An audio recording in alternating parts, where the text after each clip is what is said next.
Here we go. It's been 3 weeks since I ran with Most Dope's money. If his constant threats weren't to be believed, my reputation had now been tarnished beyond repair. Just like IRL, mate, Ironforge is the school hallway all over again. That's right, and all the you're cool the kids kid are on the with bank acne steps. and bracers that gets kicked around after this if you step into Ironforge. The irony in that statement is that when I happen to be in Ironforge, I met with more praise than ever before. Yeah. Finding a party for dungeons is instant, and never in my life have I had this many people want a death roll with me. Oh, and whilst checking the Ironforge mailbox in peace, I saw 3 letters from the man himself. A sob story about how he was a longtime viewer and I should do the right thing. I sent his 3 letters back along with a banana and wrote, "It's been a pleasure doing business with you." Most Dope opened a complaint on the Noggenfogger EV Discord server. I defended myself from these harsh allegations by saying, "I did it! I'm guilty!" Most Dope even took to Twitter to beg for his money, saying he was still waiting. Wait, so this dude scammed this other... Well, why would he need to give you 900 gold if he just loosed the roll? Yeah, what's wrong with that? On his gold, I replied with I a remember, visual 'cause he logged off. representation of how long he was gonna be waiting for said gold. When I logged into WoW, he claimed that I was now done for, banned from Noggenfogger and kicked from my guild. What the the truth fuck? be told, the only reason I got banned from the server's Discord is because my friends kept posting various pictures of Thanos, and I happened to be guilty by association. And by the way, my guild didn't kick me. My guild publicly condemned my actions. I can't wait to raid with them. It's gonna be a most dope experience. In fact, my time in WoW's never been better. Just a few weeks ago, this world was tarnished beyond repair. Oh, great. Absolutely unplayable. How come now I can go wherever I want? Quest in peace, even get into Blackrock Mountain. Must be nice.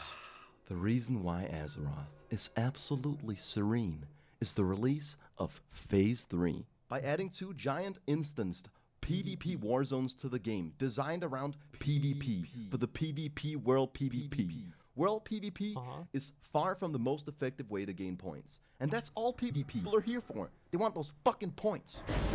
Boom! Okay. That guy got fucked up. That's a lot of P's, with me so far? Great. That leaves us with Warsong Gulch and Alterac Valley. One map, which is damn near perfect level design, an intensely enjoyable experience that really supports No, it's not. Warsong Gulch is foundation of awful what level makes design. What are you, PvP crazy? enjoyable. A phenomenal addition to World of Warcraft. Some people do play this. And Alterac Valley, that people only play to farm honor points. Both teams straight past each other to the enemy objective, and each game ends in 10 minutes. Incredibly boring, and there really is no reason to play it. By the way, this is the one that has hundreds of lobbies at any given time. But that's not what we're here for today. Last time was all about PvP, dungeons, gambling, and cringy roleplay. So today, we're doing the boring episode. It's all about long, unbearable, monotonous, repetitive, soul-draining, terribly designed quest lines. And here's why. When you get to the max level, endgame content comes largely in form of raids, which is a 40-man dungeon. To get into these raids, you have to get the proper attunement. Like, for example, for Molten Core, you gotta go to this rock and click it. Red. Pretty simple. So anyways, in preparation for reaching 60, I decided to also do the attunement for the Onyxia raid, which in stark contrast has just a couple more steps. This quest is the worst thing that's ever happened to me. I start by having a stern talking with Helenda's Riverhorn. She tasks me to kill 15 black broodlings, 10 black dragon spawns, 1 black drake, and 4 black wormkins. Even with Phase 3 taking the majority of ADHD players away from the open world, Burning Steps is just a zone where you're prone to encounter a deficit of attention. After dying a few times, I managed to run away with a sliver of health. A couple of Alliance broskies took me in. They saw my perils, after which they ganged up with me to cleanse this place from Horde scum. Holy shit, almost. In true Alliance fashion, 5v1. In under an hour, I managed to complete the quest. That's great. Now I'm tasked to travel to Lakeshire. When our griffins parted ways, I knew I'd clicked the wrong destination. After a bit of a detour, I make it to Lakeshire, where Magistrate Solomon sends me to Stormwind, where Lady Katrana Prestor calls the magistrate paranoid and refers to his men as an encampment of riffraff that are most probably suffering from heat stroke. Wait, Naruto? Oh shit, I just remembered riffraff exists. Now, I don't follow the plot line, but that is a pretty good... I've always looked up to Riff Raff. I thought he was a... I think he's a genius. He's beyond his time.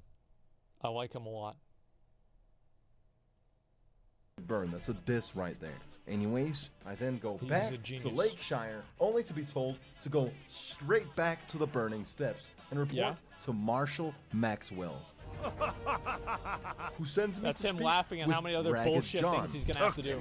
I listen to Ragged John's tale in record time, after which I journey to Blackrock Depths. On the way there, I upset my WoW GF with mean words, and she committed harakiri to show her dissatisfaction. This was the turning point, where I would go from having a bad time to having an unbearable time. I entered BRD and cleared my way to the prison cell of Marshal Windsor. This seemed to be the final part of the quest, so I looked up the quest chain on trustworthy Google.com, which led me to the WoW Wiki. The WoW Wiki told me that I had to kill mobs inside BRD until one of them randomly drops a crumbled up note. Oh yeah, Together this was with a lot Larry of fun. and Amiri, I started clearing out the mobs in hopes that the crumbled up note would drop. You ever in a sticky situation? Boom. Actually just jump around the gate. You don't need the key. And the greatest thing about this trick is that you fucking die anyway. And it was at this very moment that Larry convinced us that we needed to 3-man Anger Forge. Considering that I had to kill that boss for the part after the note, I obliged, in hopes that the note would drop before we got to the boss. Yeah, it'll drop for sure. And then we wiped to Anger Forge. Not once, not twice, not 3 times, not 4 times. We didn't wipe. Look at the paladin. He's sitting, he's typing while other people are dying. This paladin's dog shit. Against Anger Forge 5 times. We wiped 6 fucking times before I finally caved in and told my friends to go fuck themselves. Oh my god. There's absolutely no way I'm not inviting He's not even doing anything. Pay attention. Here's the key to my suffering and your enjoyment. I actually hadn't finished the quest for that note to drop. Oh my god. Oh my fucking god.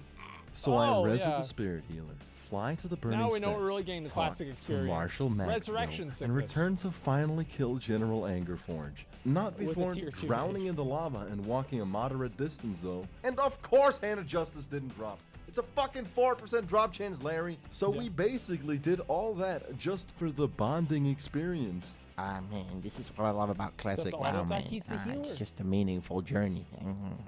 Anyways, as the sun literally rises, I go kill slaves until the note drops. How do you guys die? The note! Once it does, I'm finally able to continue this disgusting quest line at 7:30 in the morning. Then it finally felt like I was catching a bit of wind in my sails when I executed a perfect jump. However, when I then traveled by foot all the way to Marshal Maxwell, only to see no quest marker, as Marshal Windsor, the guy inside the dungeon, is the guy I should give the note to, I wasn't exactly excited. So I go all the way back inside the dungeon, hand the man the note, and get the quest, A Shred of Hope, tasking me to kill Angerforge and Lord Golem. So I get a squad together, we skank our way through Blackrock Depths, kill the 2 bosses for the quest. I hand in the quest items to Marshal Windsor, which activates, hands down, the longest escort mission in Azeroth. When I say it literally took half an hour, I mean it literally took half an hour of just... You know what my favorite part about that was? Wiping 25 minutes into it. Now you got to do the whole fucking thing again. I just want to say, how the fuck did Tryhard get unbanned? How'd this happen? Well, I'm just as it is. You know, how does this happen? It just shows up again. It's a glitch. Ah, fuck it. Who cares? walking this dude from one pack of mobs to the next. Once we were finally done with an experience that I consider a pure detriment to my existence, now we're about halfway through the Onyxia attunement. So we yet again go conversate with Marshal Maxwell, who sends us to the gates of Stormwind to talk to Reginald Windsor. And this guy, of course, activated the quest right before I got there. So then I had to just walk around Stormwind and just wait. Just wait. I was starting to get a little bit irritated at this point. So anyways, I wait till he's done with the quest. Oh, God, and then I start working with this Remember absolute we were trying to layer hop to get around Not that shit? just does he reveal that Lady Katrana was actually Onyxia in disguise the whole time. Lady he also comes with an escort mission. No, man. Yes! Except he's actually an unbeatable god, and you're the one being escorted. That's a bit of a saving grace. After very slowly RP walking throughout the entire city of Stormwind, we reach the throne room, trade me more where gold, Onyxia's everybody. True form is revealed. Come Big reveal. Meet me over here. Whoa. Trade me gold. She summons 10 Dragonkin Death Guards and vanishes into thin air. The tricky part of this quest is standing back and not even helping a little bit. If you help, you'll get killed in one hit. If you stand back, Reginald Windsor will take care of business. Yep. After a long, hard-fought battle, I spoke to High Lord Bolvar, who gave me a fragment of the dragon's eye, and asks me to seek out a dragon named Haley, who's disguised as a human in Winterspring. So, on the other side of the world. How convenient. Whoa! I travel to Winterspring, trying to get that playtime. The power of the internet to find out that I don't want to go through the manifestation of tedium, and that I can actually skip the death caves if I make this extremely hard jump, which will actually let you get to Haley without doing the death caves. Thank you. Unless you are unfathomably stupid, so unbearably lame-brained that you would step on the portal to the death caves.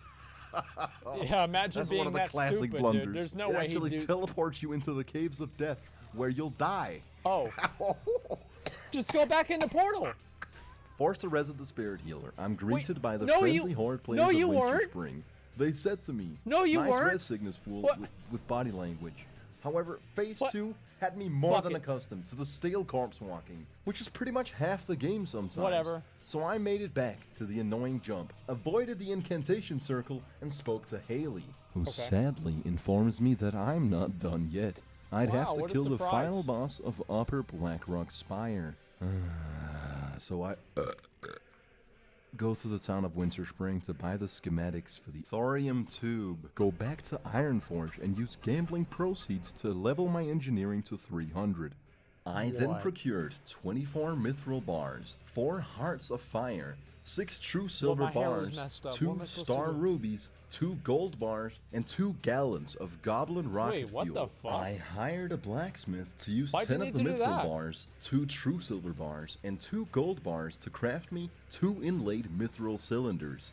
With all these items together, I crafted the mithril mechanical dragonling. I then spent a sum of money to acquire the schematics for the Arcanite dragonling. What the fuck is that for? I would go on to procure 6 rugged leather, 6 lesser eternal essences, and 30 dream dust, which an enchanter used to bless me with 6 enchanted leather and 10 enchanted thorium bars. After which I crafted 6 thorium widgets and purchased 4 gold power cores. In total, I'd easily estimate that these materials set me back over 200 gold, and that's without factoring in the cost of leveling my engineering. Now I'm only missing the final ingredient. 8 delicate Arcanite converters. It looks like a really cheap thing to buy because it looks like a little widget. To my surprise, Arcanite bars cost 55 gold a pop, which means there's no way I could afford my epic mount if I were to craft this cool little dragon I wanted. So I decided to yet again stop fucking around at Ironforge and continue the goddamn quest. I assemble a group of Azeroth's finest warriors, then walk my character from Thorium Point into Blackrock Spire. No, seriously, the whole way. Oh my god. Once we enter the dungeon, I actually felt menacing vibrations surrounding me, and I knew I was in for a bad time. Our first wipe was on this pole. At first, I wasn't exactly sure why we died. You see, I focus on the important stuff. Set my character to follow someone else and go roll a cup of tea. Once we try again, I find out the hard way that these mobs have knockback. And also, don't step on the eggs. We clear out the gauntlet. Blizzard thought it'd be fun to make players wait an unreasonable 2 minutes in between each pack of easily beatable trash mobs before we finally get to kill Rend Blackhand, let's see if the carapace drops. Nothing useful, and we really just waited 15 minutes for the bonding experience. Next up, we kill the Beast, who drops the Blademaster leggings. Some nice leather pants that are incredible for rogue players. I need them for my collection of items that I'm never actually going to wear unless I roll one very specific spec where they might be useful, which I won't. I have that same thing. Then we wiped against a trash mob. I did the exact same thing. Set my character to follow and go take a shit. After dropping King Kong's finger, we wipe to the same group of trash mobs and repeat the process. Jesus Christ. Except I didn't take a shit this time, because I'd already on the bridge in front of the final room with the final boss. We yet again all get decimated by a pack of trash mobs. I'm starting to see a pattern here, and I'm ever so slightly concerned about our ability to actually kill the boss. Yet I remain hopeful and vigilant. Put yourself in my shoes. I can't wait to see how they're going to handle kiting the ads, dude. And General Dracasath, the last foe remaining for you to be done with the Onyxia questline. You put on your mind control helmet because you want to be certain that the mobs don't wipe your party once more. When you intersect with the brainwaves of thy enemy, you realize his mind is simply too strong, and in a terrible turn of fate, you get mind controlled by him. Now you join Onyxia's army and decide to live out the rest of your days as a dragon. Unfortunately, mere seconds later, the astrally projected hallucinogenic brainwaves wear off, and your soft, tender, I'm a dragon now. Warm, gentle, night-elf soul is immediately detected by the ruthless monster surrounding you, leaving you torn to shreds immediately. Yep. That's great. Once we finally stand before General Dracasath, we properly execute the fight by having one player leash the boss whilst everyone else takes care of the smaller mobs. Then General Dracasath violated our party without even losing half his health. I was actually the lone survivor. Is this what playing Classic is like for some people? This little crevice, and I would go on to escape the crevice and use my goblin jumper cables to resurrect our priest. Is this what who it's would go like? on to resurrect our whole party, and then no they wonder wouldn't people have to think walk Classic all is the way. hard. And actually, of course, that's not true. What? Oh, he fell down to LBRS. So again, we try. And oh my again, God. we wipe, making this a 2+ hour long UBRS run. Wow, Manon leaves, and our weak-willed party gives up.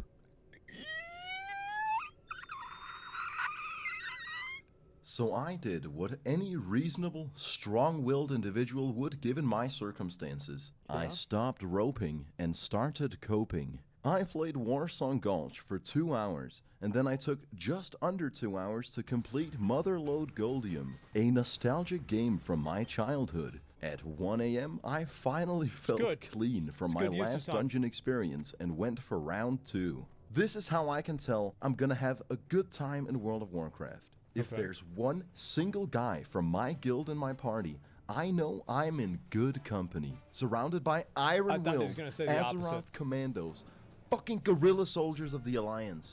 We cleared our way to Pyrogard Emberseer with streamlined proficiency, and he drops the True Strike Shoulders, the pre-raid best in slot shoulders with a 10% drop rate. That's the good one. Juicy shit. However, I've used up all my lucky rolls on death rolling, and my 5 simply won't cut it. Although the redemption to this run came shortly thereafter, when we killed Rend and he dropped Blackhand's Doomsong.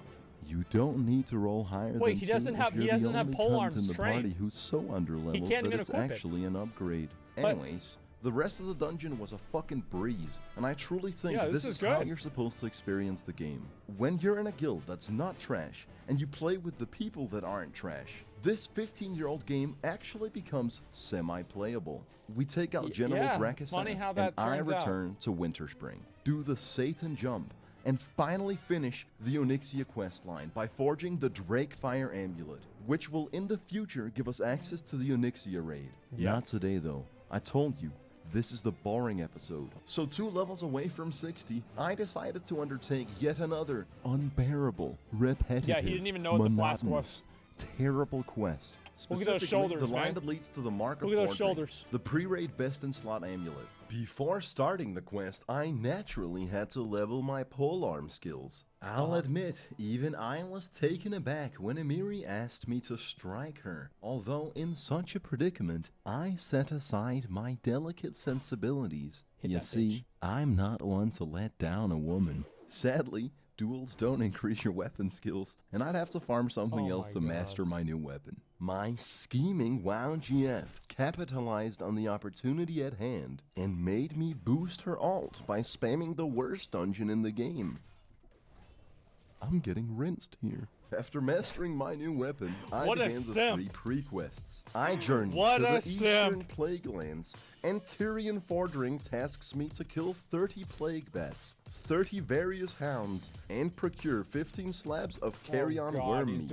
An hour later, I got the privilege to even begin the actual quest line. Redemption. Listen to Tyrion Fordring's tale. I'm ready to hear your tale, Tyrion. Thank you, Tyrion. That is terrible. I will, Tyrion. Done. Simple enough. So far, so good. I don't think he read the quest. Moral hero of the Alliance asks me to go dig up a grave. A grave which is located a moderate distance from our current location. I do it, no questions asked. And on a side note, how did I dig crypt robbers out of the grave? That makes no sense. This game sucks. Game sucks. The thing about World of Warcraft is that it's bad. What you really need to understand is that this game sucks so much. Anyways, I return Talon's hammer and begin part 3 of Lost Honor. Now we're here before we have to go down there. And now we gotta go all the way up here. Great. I love it. Once more, we make our way through the toxic wasteland, kill a plague monstrosity, and at the bottom of a lake, I recover the symbol of lost honor. Travel all the way back to Tyrion and begin part 4 of Love and Family. And this quest actually has an interesting dynamic that truly immerses you into this engaging gameplay experience. You have to travel very far from one place to another. Whoa. This really is World of Warcraft at its best. The second part of this quest had us tasked with conquering the Stratholme dungeon.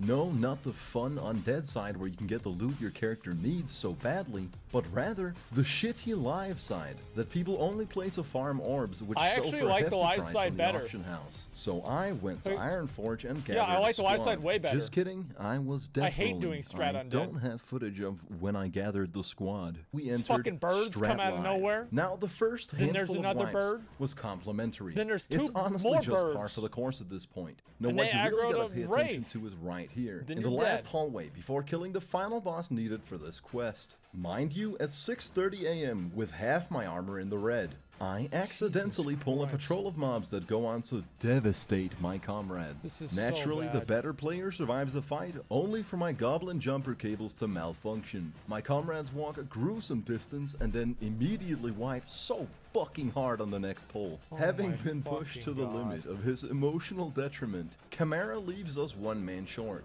One pull away from the final boss. And with a heavy heart, I return to Ironforge. Luckily though, I got roped back into this dreadful questline when Ori came through and stepped up to the challenge. I steal a painting and burn the holy scriptures. Fight Grand Crusader Dathrohan, who uses Bankai mid-fight and transforms into the demon Balnazar. After killing Balnagar, I attempt to die on purpose, but this stupid gnome mage is on his bullshit After appropriately disposing of the gnome, I spirit res and return to Tyrion. Okay. He gives me a gift and I travel to Uther's tomb in the southern Plaguelands, where we meet Miranda the Hag. She's a cosplayer who helps us dress up as Scarlet Crusaders for the final part of this quest chain, the Scarlet Subterfuge. With our immaculate disguises, we breeze past hordes of enemies that have not the faintest idea that they're undergoing trickery of the highest caliber. We zoom straight past these idiots and make our way to High Lord Talon Fordring. As we stay in cosplay and convince the man to murder his own army, it dawns on me that this isn't Comic-Con, this is an escort mission. Now, you could choose to unveil your disguise and fight alongside Talon, but why actually play the game when you have a man on your side so powerful that he can jump through the floor? No, me and Ori had much better things to do with our time than racking up a repair bill, like walking in circles, doing the dance, RP walking, and questioning where Talon got a horse of that size. By the way, he got extremely close to dying once. You're probably supposed to help him. After RP walking for 20 minutes, Talon Fordring finally arrives at his destination, where he fights some trash mobs and somehow dies in one hit for no reason. Then you literally have to wait about 5 minutes for Tyrion to arrive. As we pass 8 AM, I finally complete the quest line to receive the Mark of Fordring, an absolutely fantastic amulet. I'll have you know that in 2 weeks of my life, I completed 2 quests in World of Warcraft, and I unironically think I live a pretty fulfilling life. Quest a week. Now you're sitting there in your chair, slumped over, with brain fog, a smelly t-shirt, and a big Adam's apple. Practically a zombie at this point. And I ask you, where's your fucking sense of urgency? Fix your goddamn posture. Sit up straight like an adult. Just fucking grow up already. Look at the level. Look at it. Look at my XP. Can't you see that I'm about to ascend? Wasn't it obvious I lied all along and played you all like a goddamn fiddle? So you're gonna hit 60? Strung you up like a fucking violin. This isn't the boring episode. This is the episode where I fucking rise! 334 hours of my life. Pain, blood, sweat, and tears. Discovering this beautiful world, including its ugly side. Dungeons at 4 AM. Gnomes. ADHD rogue players. Innumerable horde encounters, repetitive, soul-draining 15-year-old game mechanics, 2 fully-fledged World of Warcraft e-relationships, getting our mount, the crippling gambling addiction. This sounds like the classic experience. Over and over again for necessary items with rewarding drop rates, getting the Whirlwind Axe, albeit morally abrupt. Oh my god. Clicking my abilities, joining a guild, paying Compound his own money to farm Hand of Justice, leveling engineering to 300, scamming that sucker for all he had. God, I have so many fucking treasured memories in this game. I told you to sit up straight, but that's not gonna cut it, soldier. I'm gonna need you to take a stand. I'm not kidding, this is to the viewer. Stand up right now. December 15th, 2019. I don't want to get it. On this day, a legend of Azeroth is born. 334 hours ago. Wait, I was but that's the day that I stopped streaming. In the nutsack that is Teldrassil. With no real 9-to-5 that's the day I stopped occupation streaming. and What the absolutely fuck? very little responsibility, I've taken you all along my journey to become a full-fledged fucking primate, an Azeroth commando soldier, a fucking hero of the Alliance. Yeah. What did I say? I'm quick on my feet, vicious. Some would even go so far as to call me nimble. It wasn't easy. I wanted to quit many times, but I persevered and overcame harsh adversity. For the first 150 hours, I read every quest. It took me about 250 hours to find out that I can interrupt spellcast with Pummel. I leveled from 0 to 60 on a horde-dominated PvP server as a warrior. I was level 48 when Phase 2 dropped. Every level 60 player could get honored by ganking me. And I played throughout the entire thing. All of this. Every pull, every mob, every single corpse walk, each step, every single death roll, each line of dialogue during cringy role-playing, every single pop retaliation, every goddamn fucking ninja loot, every dungeon played out till 5 AM, and every party abandoned in cold blood has led me to this very moment in time. One mob away from 60. My squad of ruthless warriors kneel before me and let me finish the job with the gnomish death ray. I told you! I don't fuck Here around! I'm the goddamn king! I run this shit! A bit anticlimactic that I overestimated the damage. So that's when we pulled out the gap.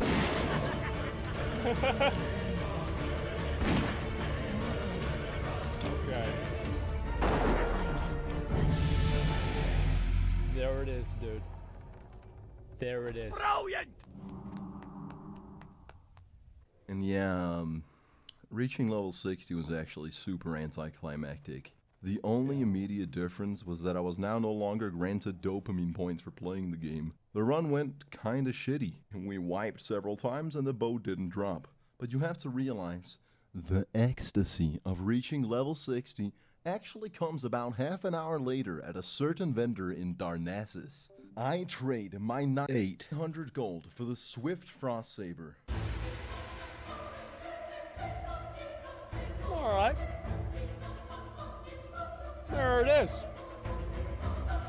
He's a 100% Andy. This guy's serious. And then one morning, I caught a certain individual logging into Ironforge and appropriately informed him that riding my new mount was a most dope experience. With his fucking money, dude. With his fucking money. Okay, you know what? That actually was really good. I feel like I've missed so many fucking videos. It's like there's like 20 videos I need to watch. This is insane.